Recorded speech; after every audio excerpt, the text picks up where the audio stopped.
Մայիսի 1-ը աշխատանքի ու աշխատավորների միջազգային օր։ Տոնի Արթիվ Հայաստանի Հանրապետության նախագահի շնորհավորական ուղերձը։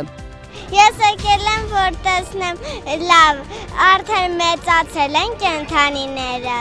Միշտ էլ մեր ծնողները մեզ բերել են կենդանաբանական այգի եւ այդ ավանդույթը շարունակում ենք այսօր։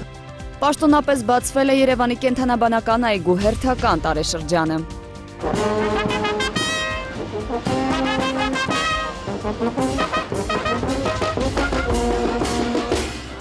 Հավատարիմ ավանդույթին կոմունիստների շարասյունն անցել է Մարիաքաղաքի կենտրոնական փողոցներով։ Երթը ավարտվել է Ստեփան Շահումյանի հրապարակում։ Ձեր խորհրդարանի, երիտասարդ խորհրդարանի միջոցների հաշվին կփորձենք պահել եւ պահպանել այս այգին։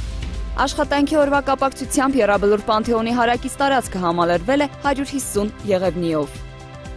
Հայոց ցեղասպանության ժամանակ մեծ տերությունները չեն նշել, թե ինչպես են լվացել ձեռքերը։ Անդրադարձ Խորխե Մարիո Բերգոլիոյի ներկայիս Հռոմի Պապի հեղինակած գրքին։ Բոստոնյան մարաթոնի իրականացման մեջ մեղադրվող Թամեր Լանցարնաևի հորեղբայրը հայ համայնքից ներողություն է խնդրել։ Լայմ Նյուզ այսօր 20:45-ին Լայմով։